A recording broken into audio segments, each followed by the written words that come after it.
that is for that. Oh yeah. I've been looking around for some time.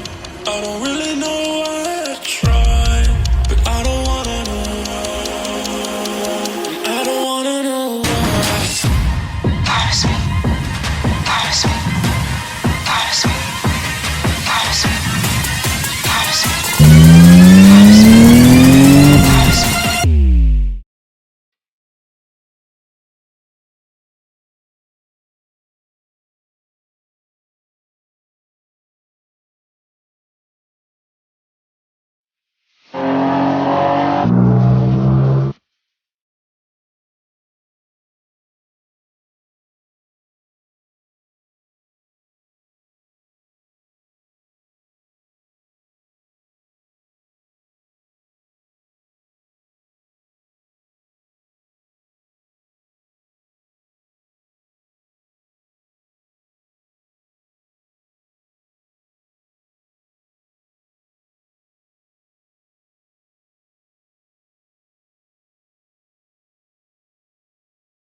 We are back. The good old BMW is back, and man, I'm so pumped. We've got a partner on board, 5-Star Racing. Thank you so much for joining us. 5-Star is partnering with us to finish this build and turn this into an endurance racing machine. I'm so excited because I'm going to add my little spice onto what I think will be an exceptional little package, a kind of budget-friendly, rear-wheel drive, fun car that we can race at endurance races. We can race at just normal track days or any sort of clubman's events. The last time you saw it, I went to take it to get this roll cage done. That was pretty much a year ago, and it's been sitting idle. Funds, it's the biggest issue. I fetched it from the fabricator, the roll cage is done. So let's just go through this car and see where we are and what are we going to do today.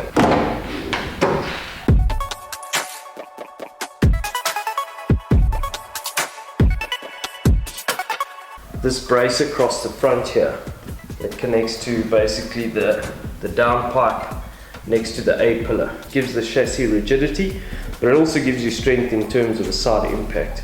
So it just sharpens up the strength and rigidity of the cage. We have side impact beams.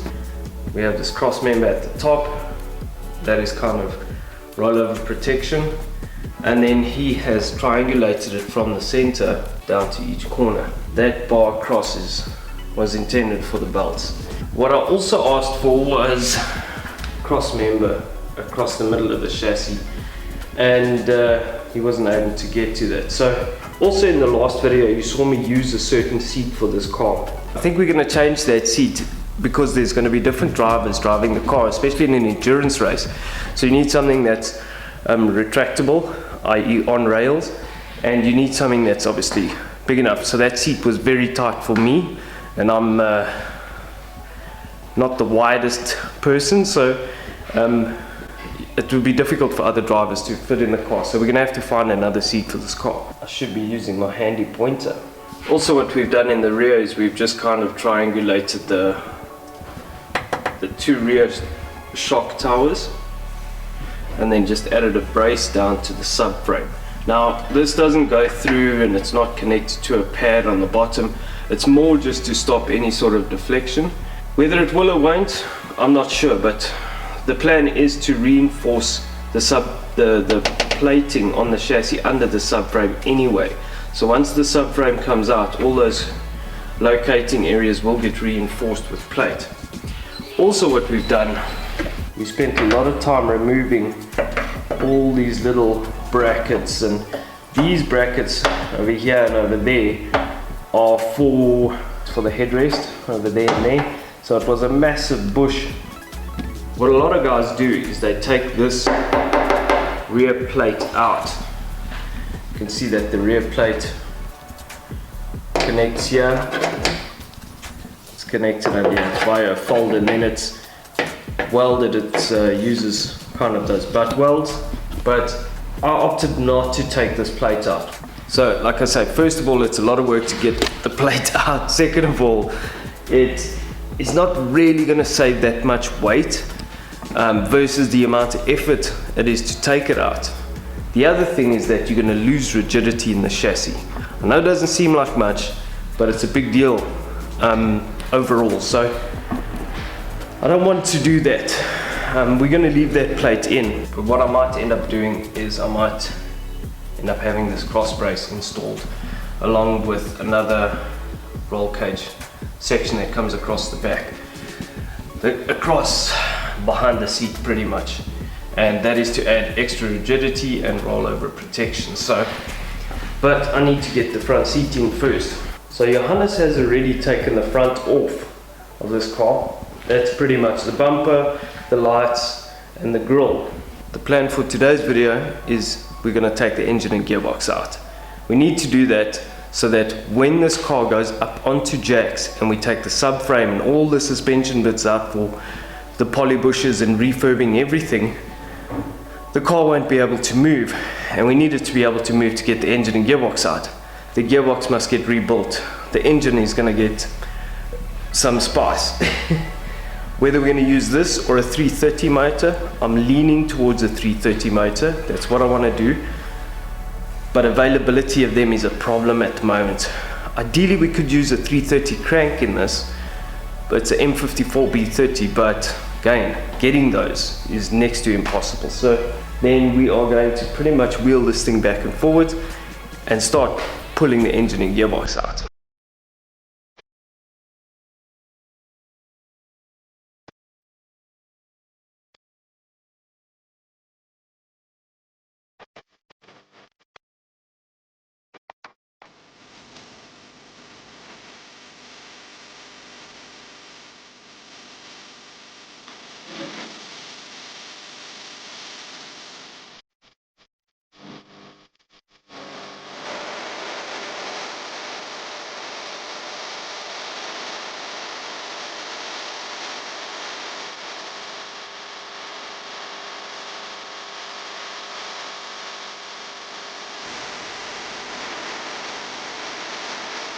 Okay, so after a few hours of battling, we managed to get the front of the car off. It wasn't too much of a battle to get the front cradle and all of that off.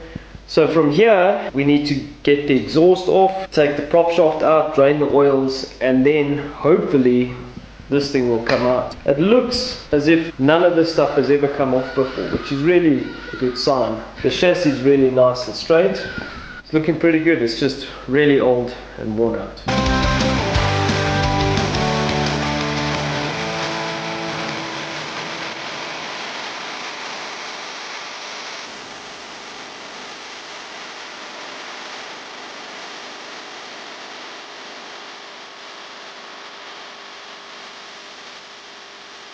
Alright, so we've got the exhaust midsection off.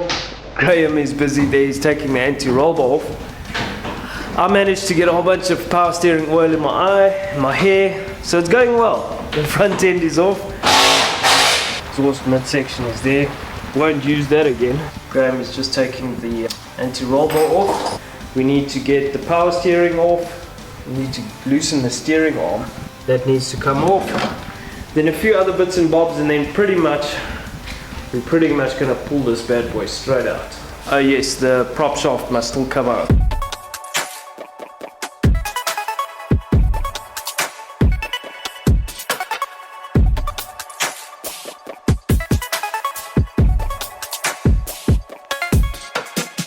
Well, it is out. Man, that took a long time. We took the engine out with the gearbox, and that proved to be quite tricky because of the way we suspended the engine, but in the end we got it out. We also decided to not be kind to the wiring, but that's because it's getting a complete new harness, so it's quite a big unit. So this is an M52 B28, but this one looks like it has an aluminium block, where I've heard a lot of them have cast iron blocks. When I looked up the engine code versus the chassis number, this is a 2.8, so the original engine numbers matching engine.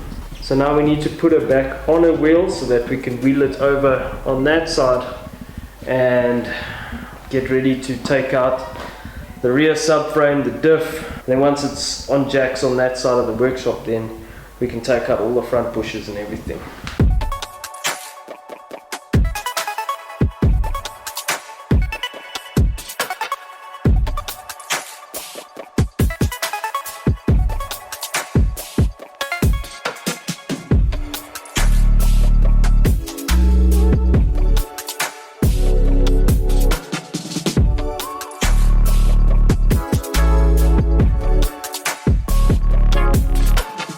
So that's going to be a wrap on this episode. Thank you so much for watching. Whew, wow, what an episode it's been. We managed to get this hunk of metal out, and it was just nuts. It's crazy the amount of work it took to get this thing out. We didn't do it perfectly, but we've learned a lot now along the way. Got to drop the subframe first, all of that good stuff. So next up on this car, what are we going to do? Well, we're going to rip out the suspension, all of it, the diff, the front end, everything's coming out. Then it's all going off to get cleaned up, coated, rebuilt, all of that good stuff. So thank you so much for watching. If you like this, you know what to do. We'll catch you guys next time.